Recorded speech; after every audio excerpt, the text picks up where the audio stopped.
성공하는 사람들의 7가지 습관, 또 성공하는 사람들의 8번째 습관이라고 하는 책을 쓴 스티브 코비라는 사람이 있습니다.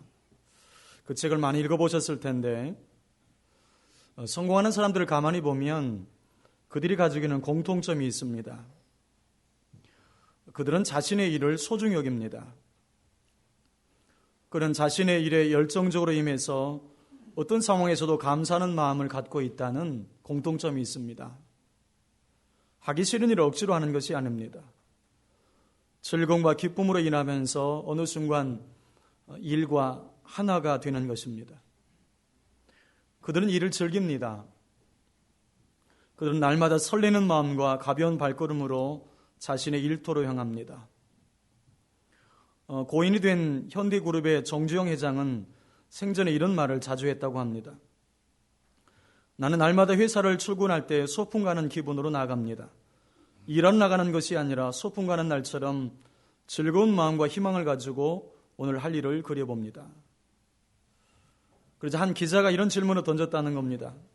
그렇다면 회장님, 골치 아픈 일이 잔뜩 쌓여있는 날도 소풍 가듯이 즐거운 마음으로 나갈 수 있습니까? 그때 정 회장의 대답이 걸작이었다는 겁니다. 나는 골치 아프고 힘든 일이 쌓이는 날은 그 일이 해결되었을 때의 기쁨을 떠올리며 회사로 출근합니다. 세계 최고의 갑부인 빌 게이츠 역시 비슷한 말을 남깁니다.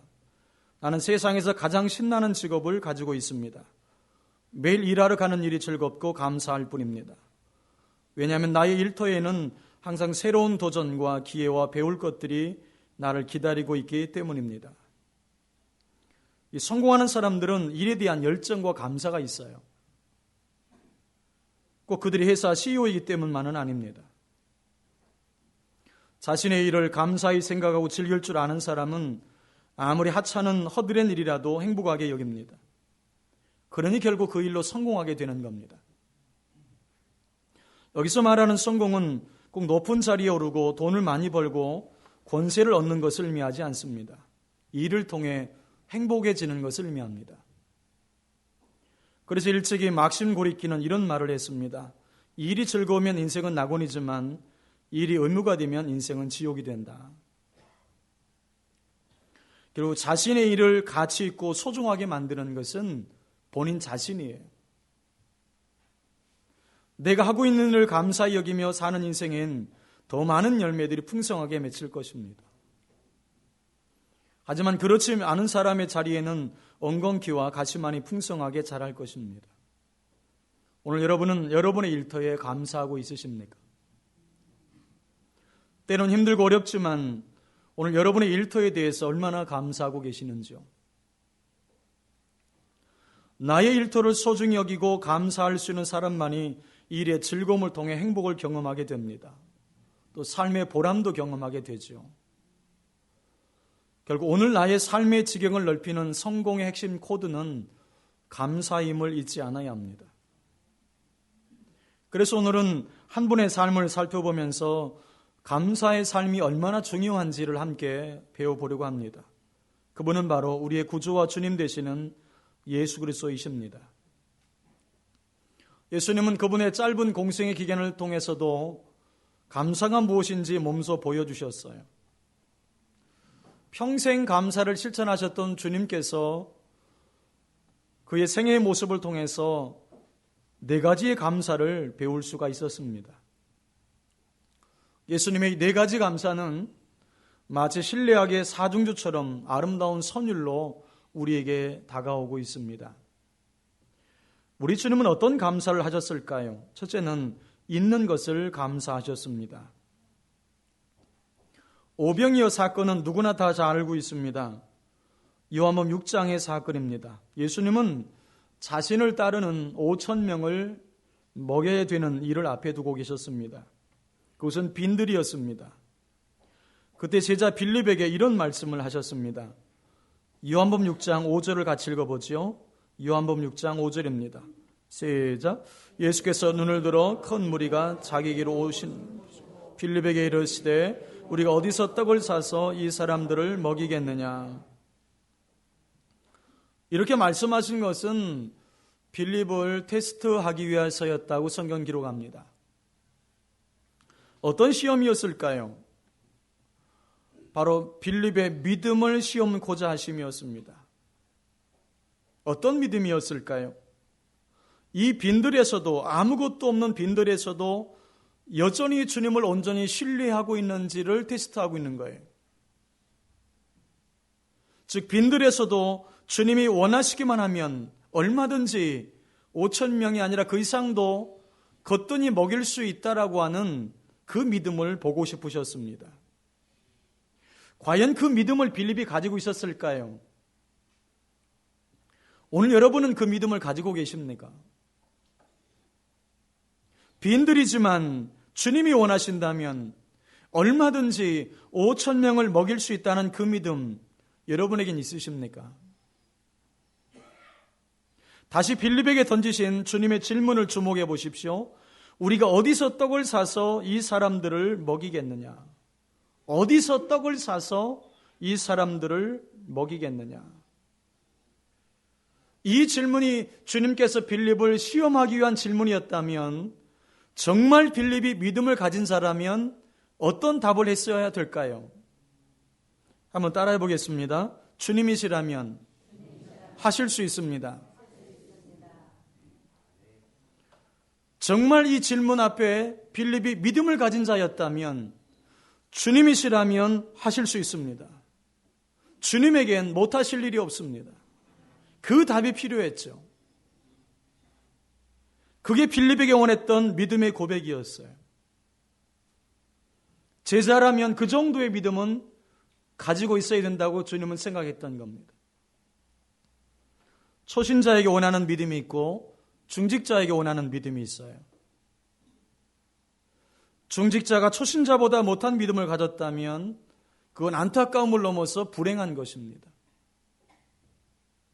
믿음이 적으면 주님의 일에 디딤돌이 되지 못하고 걸림돌이 됩니다. 믿음이 적으면 일꾼이 되지 못하고 구경꾼이 됩니다. 여러분 빌립을 보십시오. 믿음이 작으니까 어떤 대답을 하는지 보세요.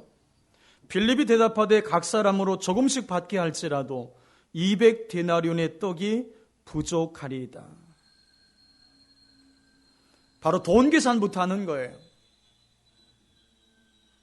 주님의 일을 자신의 머리로 계산을 합니다. 얼마나 계산이 빠른지 몰라요? 5,000명 그러니까 200데나리온. 계산은 굉장히 빠른 인물이에요. 요즘식으로 말하면 굉장히 스마트한 사람이었을 것입니다. 계산은 필요합니다. 계산이 필요하지 않은 것은 아니에요. 그런데 문제는 무엇입니까? 그 계산 속에 주님의 능력, 주님의 은혜, 주님의 도우심이 계산이 안 됐다는 거죠. 여러분 믿음이라고 하는 것은 무엇입니까? 정말 내가 믿음으로 산다는 것은 무엇입니까? 내 계산 속에, 내 계획 속에 주님의 능력, 주님의 도우심을 포함할 줄 아는 것이에요. 그렇기 때문에 내 계산으로는 안 될 일도, 내 계산으로는 불가능한 일조차도 주님이 역사해 주시면, 주님이 도와주시면 된다고 확신하는 것, 그게 믿음인 거예요. 주님 앞에 귀신 들린 자기 아들을 고쳐달라고 데려온 아버지가 있었습니다. 그 아버지가 예수님에게 이렇게 요청을 하죠. 무엇을 하실 수 있거든 우리를 불쌍히 여기사 도와주옵소서. 예수님께 감히 무엇을 하실 수 있거든이라고 말을 하고 있는 거예요. 무엇을 하실 수 있거든. 영어 버전에 보면 만약에 if라는 단어를 썼어요. 무엇을 하실 수 있으면 해주세요. 그런 뜻이에요. 그자 주님은 다음 절에서 이렇게 말씀하시죠. 할 수 있거든이 무슨 말이냐? If you can, 그게 무슨 말이냐? 믿는 자에게는 능히 하지 못할 일이 없다. 오늘 우리들도 자꾸만 이런 말을 쓰고 있는 거예요. 무엇을 하실 수 있거든 우리를 도와주십시오. 자꾸 내 머리로 계산만 하고 있는 거예요. 그게 아니라는 거죠. 믿는 자에게는 능히 하지 못할 일이 없다. 그 믿음 가지라는 거죠. 그 믿음 가질 때에 하나님께서 역사하신다는 겁니다. 내 마음이 전심으로 주님을 바라보아야 주님이 나를 도와주시는 거예요. 여러분, 역대하 16장 9절을 같이 읽어봅니다. 역대하 16장 9절입니다. 시작. 여호와의 눈은 온 땅을 두루 감찰하사 전심으로 자기에게 향하는 자들을 위하여 능력을 베푸시나니. 오늘 내 삶에 문제가 있습니다. 오늘 내 삶에 어려움이 있습니다. 여러분, 그게 문제가 아니에요. 그 어려움과 그 삶의 문제를 풀 수 있는 믿음이 없는 게 더 큰 문제예요. 믿음이 없는 곳에는 역사도 없어요.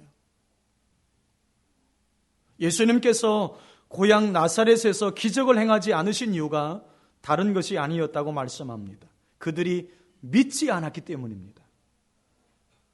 예수님이 능력이 없어서가 아니라 그들이 믿지 않음으로 능력을 행하지 않으셨어요. 주님은 믿는 가정에 능력을 행하십니다. 주님을 믿는 교회에 역사하십니다. 주님을 믿는 사업장에 하나님의 역사가 있습니다. 가정에 어려움이 있으면 주님을 의지하고 바라보는 게 있어야 돼요. 직장에 어려움이 있으면 하나님이 기도하라고 주시는 사인인 줄 알고 무릎 꿇을 줄 알아야 돼요. 그게 믿음인 거예요. 기도는 내 인생 가운데 주님이 일하시도록 맡기는 일입니다. 기도는 내 인생을 내 생각대로 살지 않고 주님 의지하며 산다는 고백이기도 합니다. 믿고 의지하면, 믿고 기도하면 하나님이 역사하십니다. 전심으로 주님을 찾고 찾으면 주님이 도와주십니다. 여러분, 야고보가 무엇이라 말씀합니까? 너희가 얻지 못함은 구하지 아니하기 때문이요. 너희가 얻지 못하는 이유가 있는데 그것은 구하지 않기 때문이다. 깨닫길 바랍니다. 빌립은 믿음 테스트에서 탈락하고 맙니다. 계산은 잘했는데 자기 계산 속에 주님을 넣지 못했어요. 믿음 부족이란 결과가 나왔습니다. 그때 안드레가 등장하죠. 왜 예수님께서 안드레를 등장시켰을까? 빌립의 믿음으로는 역사할 수 없으니까 다른 일을 통해서 역사하고자 하시는 거예요. 내가 안 하면 다른 사람을 통해서 하나님은 하세요. 근데 문제는 축복의 기회를 빼앗긴다는 점이죠. 안드레가 이렇게 말하죠. 예수님, 여기 한 아이가 보리떡 5개와 물고기 2마리를 가졌는데 그것을 어떻게 하겠습니까? 어린아이의 점심 도시락이었을 거예요.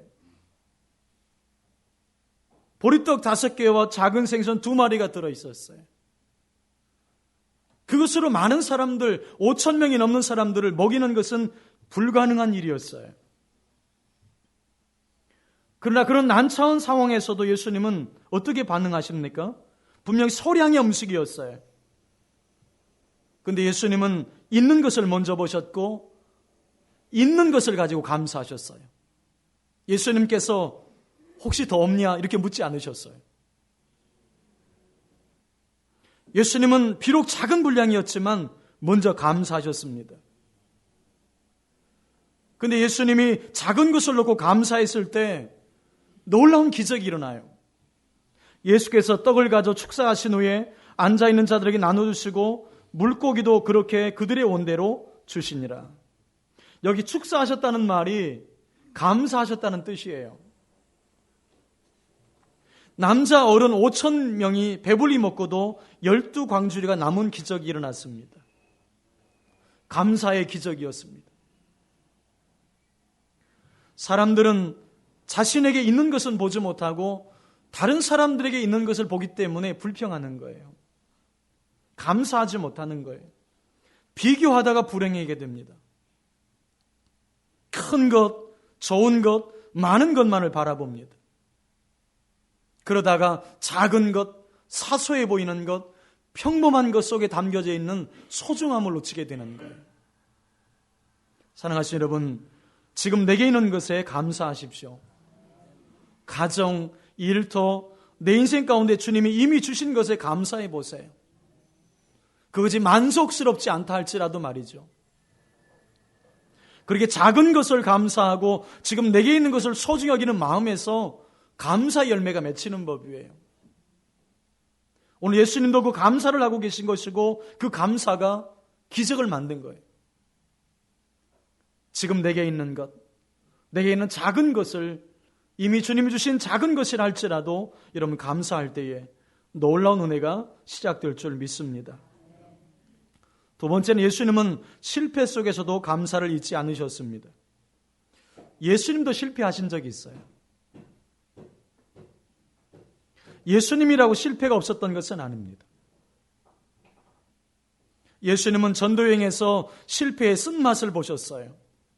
열심히 복음을 전했는데 돌아온 것은 수모와 멸시뿐이었습니다. 수고한 결과에 비해서 열매가 너무 초라했어요.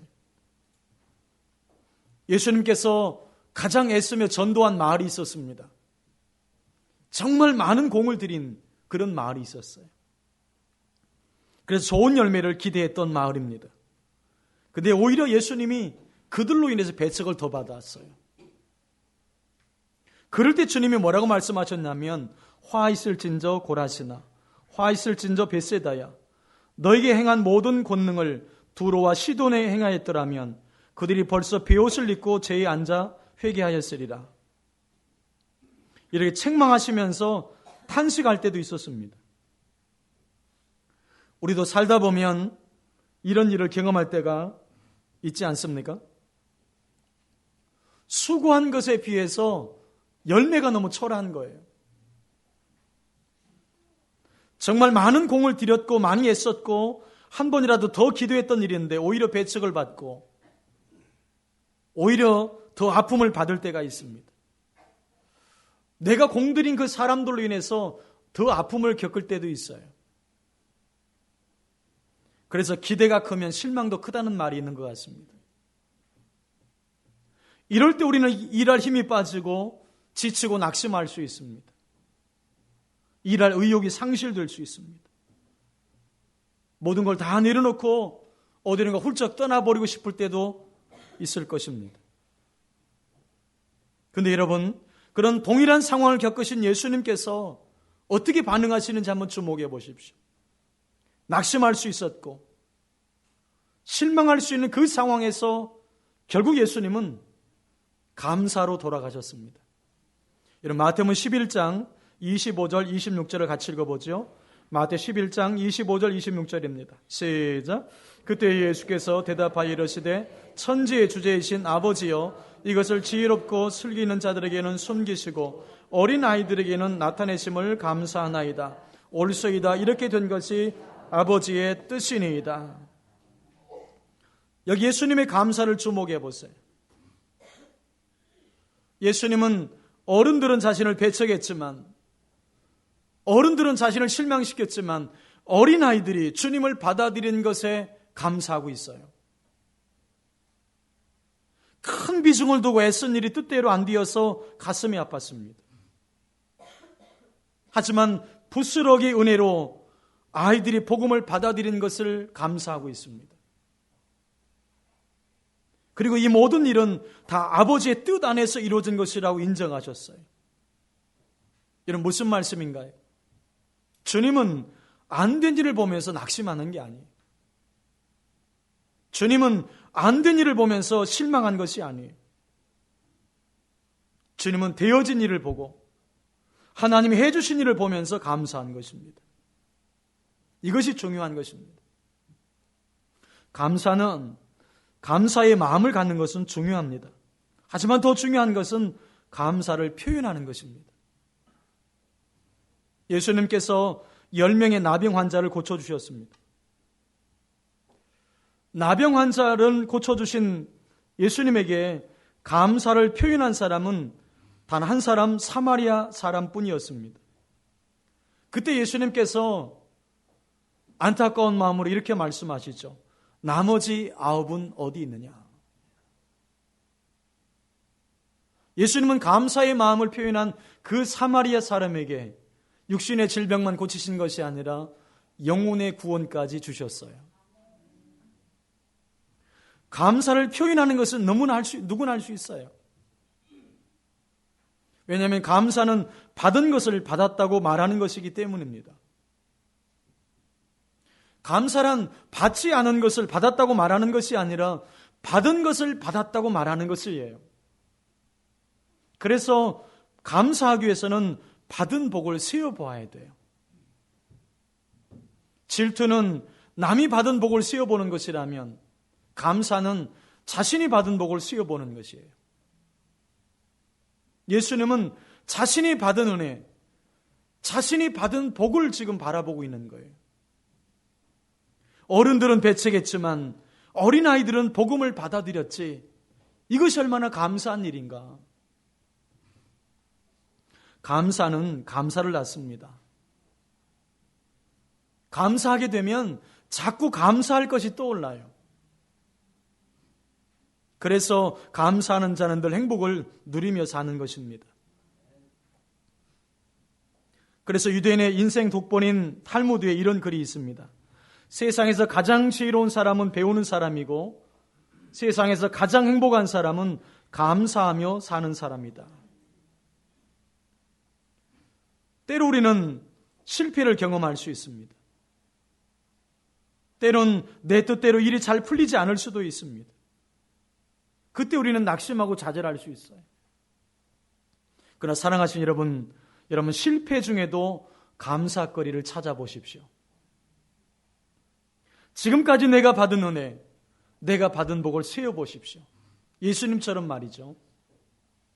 여러분 그럴 때에 하나님은 반드시 갑절의 은혜를 베푸실 줄로 믿습니다.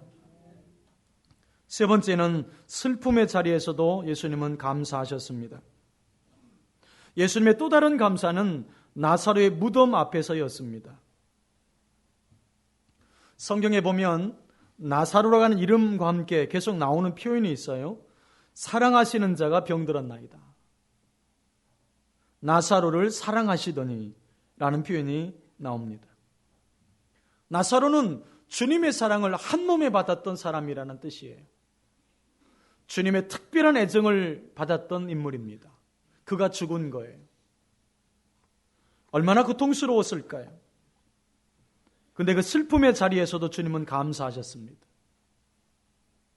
주님은 사랑하시는 자가 죽었던 그 죽음 앞에서 감사하셨어요. 이걸 다른 식으로 말하면 예수님은 어떤 상황에서도 감사하기를 잊지 않으셨다는 뜻이에요. 당시 상황이 이러했습니다. 주님은 나사로가 죽은 지 나흘이 지나서야 무덤에 도착하시죠. 벌써 나사로의 몸에서 썩은 냄새가 나고 있었습니다. 주님은 그의 죽음에 안타까워하시면서 슬픔의 눈물을 흘리셨습니다. 사람들에게 죽음은 이미 모든 것이 끝난 절망이기 때문이었습니다. 무덤을 가로막고 있는 돌문은 사한 자와 죽은 자를 가로막고 있는 갈라놓은 담과 같은 것이었습니다. 모두가 슬픔에 잠겨 있었습니다. 그런데 이런 상황에서 예수님은 나사로의 무덤 앞에 나아가서 이렇게 말씀하시죠. 돌을 옮겨 놓으라. 그러시더니 정말 뜻밖의 기도를 드리셨습니다. 요한복음 11장 41절을 같이 읽어봅니다. 요한복음 11장 41절입니다. 시작. 돌을 옮겨 놓으니 예수께서 눈을 들어 우러러 보시고 이르시되 아버지여 내 말을 들으신 것을 감사하나이다. 예수님은 죽음의 비극적인 상황을 뒤로하고 먼저 하나님 감사합니다로 시작을 하셨습니다. 예수님의 감사는 정말 뜻밖이었습니다. 당시 유대 전통에 의하면 초상집에서는 감사라는 단어를 써서는 안 된다고 했습니다. 그런데 예수님께서는 초상집에서조차도 감사를 주저없이 사용하셨습니다. 죽음 이후에 부활이 있고 죽음 이후에 영생이 있고 죽음 이후에 천국이 준비되어 있으니 슬퍼할 일이 아니라는 것을 예수님이 아셨기 때문입니다. 그래서 슬픔의 자리에서도 감사할 수 있었던 것입니다. 이 모습을 보면서 사랑의 원자탄으로 불리는 손양을 목사님의 감사가 생각이 났습니다. 손양을 목사님의 두 아들인 동인과 동신군이 공산당에게 체포되어서 마지막까지 복음을 전하다가 순교하고 맙니다.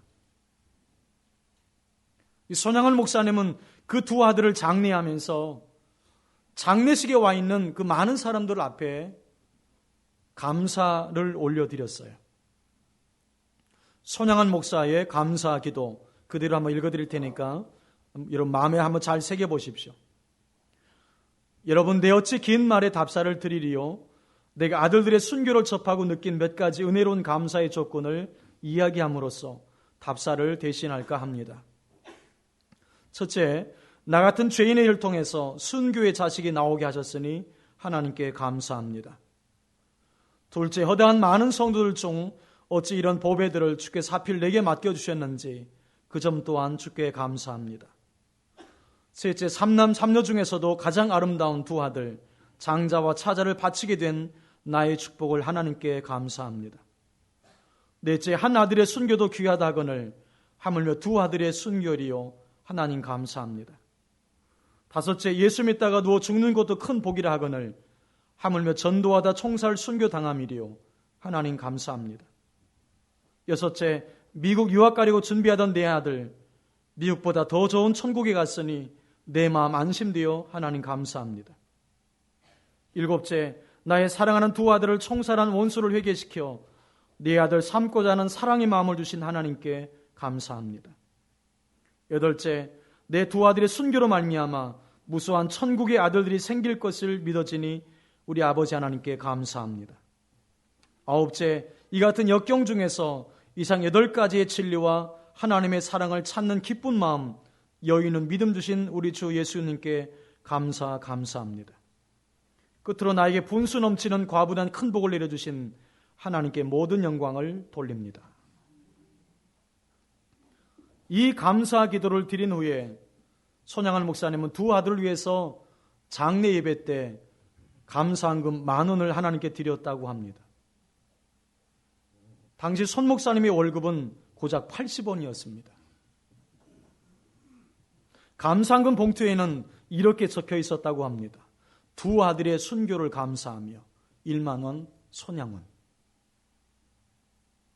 사랑하신 여러분, 죽음의 자리만이 아니라 우린 종종 슬픔의 자리에 서게 됩니다. 그때 세상 사람들은 그 슬픔을 이기지 못하고 낙심하고 절망합니다. 슬픔이 커져서 고통이 됩니다. 근데 성도 여러분, 슬픔의 자리에서도 감사해 보십시오. 바로 그 자리에, 그곳에 하나님의 위로가 임합니다. 감사하는 그 자리에 하나님이 슬픔 중에도 힘을 주십니다. 소망을 주십니다. 붙들어 주십니다. 더 나아가서 슬픔의 베옷을 벗기시고 기쁨의 옷을 하나님이 주십니다. 이 은혜를 누리는 주인공이 되시기를 축복합니다. 마지막 네 번째는 주님은 십자가도 감사하셨습니다. 예수님은 십자가를 지시기 직전에 우리가 잘 아는 최후의 만찬 자리가 있었습니다. 소위 6월절 만찬을 즐기셨죠. 33세의 나이에 생을 마감한다고 생각했을 때 그 마음이 어떨까요? 만일 여러분이 15시간 후에 죽음을 맞이한다고 하면 어떤 마음이 드시겠습니까? 그것도 십자가에서 죽어야 된다면 어떤 마음이 들까요? 과연 그때 감사라는 말을 쓸 수 있을까요? 예수님도 죽음 앞에서 그것이 두렵고 힘들어서 겟세마네 동산에서 밤새 기도하셨습니다. 그러면서도 예수님은 십자가를 외면하지 않으셨고 죽음을 통해 이루길 원하셨던 하나님의 계획을 당당하게 이루어가셨습니다. 그리고 최후의 만찬에서 이런 감사를 올려드립니다. 오늘 본문 22장 17절부터 19절을 같이 한번 읽어보겠습니다. 누가복음 22장 17절부터 19절입니다. 시작. 이에 잔을 받으사 감사기도 하시고 이르시되 이것을 갖다가 너희끼리 나누라. 내가 너희에게 이르노니 내가 이제부터 하나님의 나라가 임할 때까지 포도나무에서 난 것을 다시 마시지 아니하리라 하시고 또 떡을 가져 감사기도 하시고 떼어 그들에게 주시며 이르시되 이것은 너희를 위하여 주는 내 몸이라. 너희가 이를 행하여 나를 기념하라. 예수님은 자신의 몸과 피를 상징하는 떡과 포도주를 나눠주시면서 감사하고 또 감사하셨습니다. 이는 내 몸이다, 받아 먹어라. 이는 내 피다, 받아 마셔라.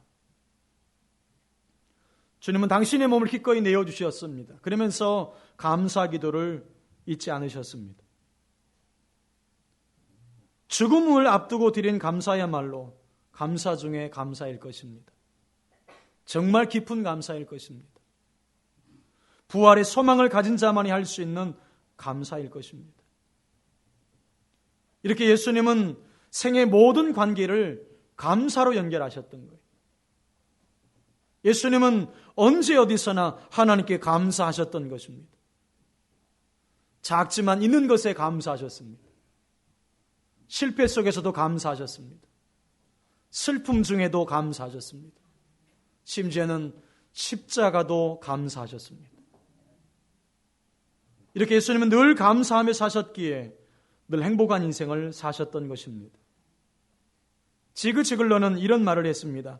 나는 감사할 줄 모르면서 행복한 사람을 한 번도 만나보지 못했다. 이제 말씀을 맺겠습니다. 어느 책을 읽다가 이런 글을 발견했습니다. 참 마음에 와닿았습니다. 작은 것에 감사해라. 큰 것을 얻으리라. 부족할 때 감사해라. 넘침이 있으리라. 고통 중에 감사해라. 문제가 풀리리라. 있는 중에 감사해라. 누리며 살리로다. 그래서 시 쿨리지라는 사람은 이런 말을 합니다. 가장 축복받는 사람이 되려면 가장 감사하는 사람이 되라. 사랑하시는 여러분, 다음 주 이런 한 해를 되돌아보면서 하나님이 내게 주신 은혜를 감사하는 추수감사주일입니다. 여러분은 어떤 감사를 준비하고 계십니까? 지금 한국 땅은 불평과 불만이 가득 넘쳐나고 있습니다. 여러분, 이럴 때에 겸손하게 하나님께 받은 복을 세워보십시오. 예수님처럼 감사의 마음만 품지 말고 감사를 표현해 보십시오. 이제 예수님처럼 여러분만의 감사의 사종주를 만들어 가보십시오. 그럴 때에 늘 주님 안에서 여러분의 인생을 복되게 하나님이 만들어 가실 줄로 믿습니다. 우리 함께 같이 기도하면 좋겠습니다.